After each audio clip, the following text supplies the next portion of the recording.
Você era o modelo de perfeição, cheio de sabedoria e perfeito em formosura. Você estava no Éden, o jardim de Deus, que se cobria de todas as pedras preciosas: sárdio, topázio, diamante, berilo, ônix, jaspe, safira, carbúnculo e esmeralda. Os seus engastes e ornamentos eram feitos de ouro e foram preparados no dia em que você foi criado. Você era um querubim da guarda que foi ungido. Eu o estabeleci e você permanecia no Monte Santo de Deus e andava em meio das pedras brilhantes. Você era perfeito nos seus caminhos desde o dia em que foi criado, até que se achou iniquidade em você. Os primarcas do Império do Homem são amados por todos, pois cada um deles representa um aspecto ou personalidade do Imperador da humanidade, criados para trazer à humanidade uma era de razão e iluminação, e do Imperador, que guiaria a espécie para uma segunda era de ouro. Porém, existe um primarca que era o maior de todos, aquele que foi doutrinado pelo Imperador desde os primeiros anos de sua infância, aquele pelo qual cresceu sob sua tutela, e assim se tornou a estrela mais brilhante do Império, o braço direito forte da humanidade, a mão esquerda da justiça, o herdeiro do Império e sucessor natural do Imperador da humanidade, a estrela mais brilhante, primarca da 16ª Legião, os Lobos Lunares, Horus Lupercal. O primarca da 16ª caiu no mundo industrial de Quitônia, alguns anos-luz da Terra. Este mundo, durante os tempos da Idade das Trevas da tecnologia e da Era Dourada da humanidade, servia como mineração de recursos. Na sua superfície, não existia quase nenhuma condição de vida, por isso a população vivia nos subterrâneos de Quitônia, no qual, na ausência de um governo unificado e forte, criou-se uma cultura forte de gangues e máfias. O primarca da 16ª caiu neste contexto e foi encontrado por uma das gangues locais. A princípio, ele não ganhou nome, pois fazia parte da cultura do planeta que o nome deveria ser conquistado após um feito glorioso. O primarca logo conseguiu ter destaque, se tornando um dos maiores líderes das gangues desse planeta e derrubando todos os seus rivais. Porém, quando uma expedição dos mecânicos chegou a Quitônia para poder minerar os recursos para o andamento da Grande Cruzada, o primarca viu ali a oportunidade de cometer um feito glorioso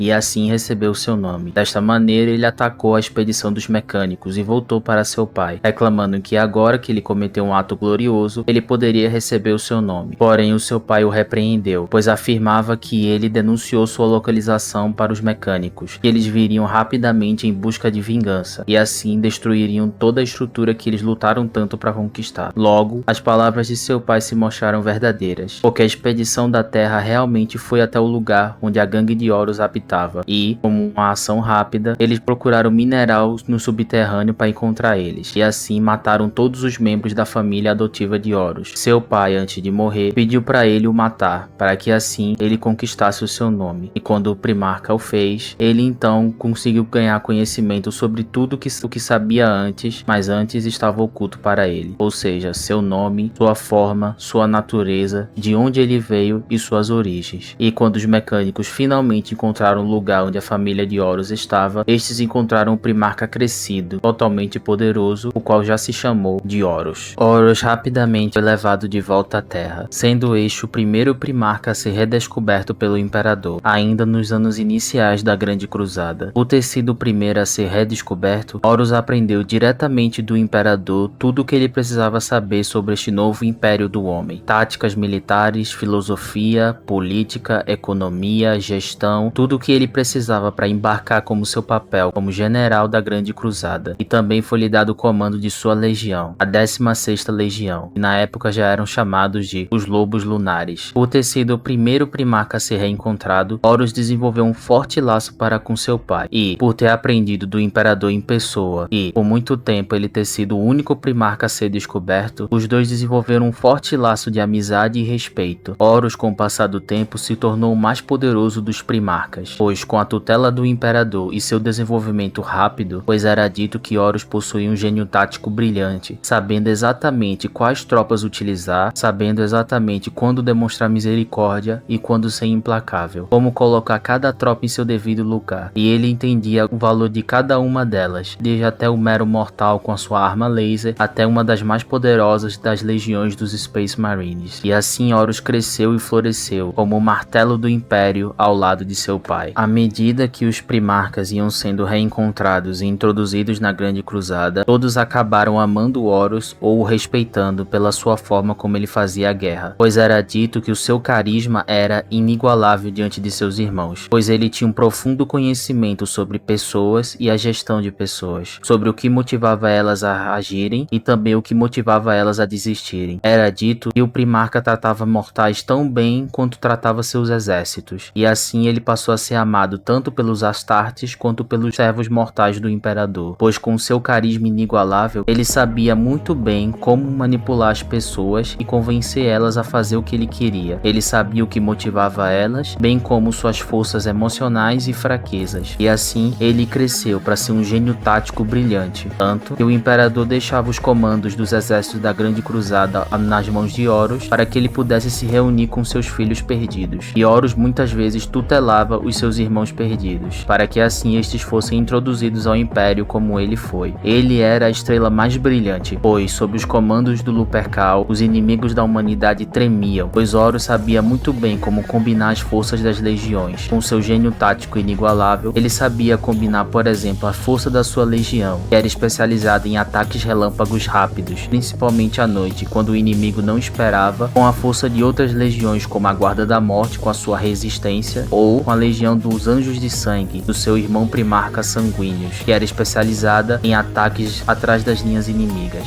Por isso, com seu carisma inigualável e irresistível, bem como seu gênio tático, Horus cresceu em força e em poder, sendo exaltado por todos e também sendo considerado, caso o imperador falecesse, como herdeiro do império. E após uma campanha contra o maior império orc em Ulanor, Horus conquistou a maior vitória do Império do Homem até aquele momento, e por isso foi exaltado como mestre da guerra da Grande Cruzada. O imperador lhe deu este título para ele ficar no seu lugar enquanto ele se retirava para a Terra para realizar um projeto secreto, o qual ele não disse para ninguém, nem mesmo para seus filhos ou para o seu filho favorito, o que semeou ressentimento entre os primarcas. Mas Horus tomou seu papel, e assim ele embarcou na sua jornada de coroação, glória e poder no comando dos exércitos da Grande Cruzada. Uma grande característica do primarca era também o seu orgulho, a sua ambição e desejo de governar, pois em muitas conversas com os relembradores da Grande Cruzada, Horus afirmou que ele representava a parte do seu pai que era a ambição, pois por mais que este desejava esconder, o orgulho e o desejo de governar e dominar sobre todos batia no seu coração e estava impregnado em sua alma. E quando o imperador se retirou da Grande Cruzada e deixou o comando para Horus, mas não disse o que ele iria fazer, isso semeou o caos e discórdia na mente do primarca, pois este foi criado numa cultura de gangues, e na gangue o respeito é tudo. Se o líder não tem força ou respeito para impor sua vontade, ou se alguma pessoa consegue desrespeitar o líder, fazendo ele parecer ser fraco, então este só é somente um prenúncio de que ele iria cair. E Horus aprendeu a importância do orgulho, a importância da imagem, a importância da aparência da força, pois este entendia que era mais importante o respeito do que propriamente a força em si, pois sem respeito, a força não valia de nada, o líder iria cair. Por isso, numa cultura de gangues, o respeito e a imagem é tudo. A imagem de um líder forte muitas vezes vale mais do que a força de seus exércitos, porque se ele tiver uma imagem e respeito forte, então seus inimigos não vão ousar destruí-lo. Mas quando o imperador saiu da Grande Cruzada sem dizer pra ninguém o que ele iria fazer, isso foi um golpe no orgulho de Horus, porque ele era o primeiro primarca, a estrela da manhã, o herdeiro do imperador, aquele que conquistou a maior vitória do Império do Homem, e ainda assim, seu pai o tratou que nem nada, pois não falou nem mesmo para ele. Então, o orgulho e a ambição de Horus muito fomentaram suas dificuldades e vulnerabilidades, pois Horus se apegava na alta imagem que ele havia criado, a imagem para a mídia, para os Astartes, até mesmo para os seus irmãos, pois ele entendia que a imagem era muito importante, até mais do que a própria força, mas ele se apegou demais a ela, a alta imagem que ele havia criado, ao invés de lidar com as suas vulnerabilidades e fraquezas, lidar com o homem Horus, e não como o semideus da guerra que Horus havia criado, pois este em Quitônia matou o seu pai, símbolo da sua humanidade, da sua humildade, da sua vulnerabilidade, das suas fraquezas, pois este se recusava a lidar com as suas fraquezas e as questões do seu coração, porque a sua ambição e orgulho falavam mais alto, seu desejo de governar e dominar pelos outros, muito sermentados pela sua cultura, na qual ele cresceu em Quitônia, então não permitiram que ele lidasse lidasse com suas fraquezas e dúvidas. Não permitiu que ele lidasse com seu lado mais humano. Por isso, Horus decidiu se apegar ao seu orgulho e à sua ambição, ao seu desejo de governar, ao invés de entender o seu lado humano e aceitar suas vulnerabilidades e fraquezas. Porém, pela sua escolha e pelo seu orgulho de não aceitar o seu lado humano e nem lidar com as suas vulnerabilidades, isso fez um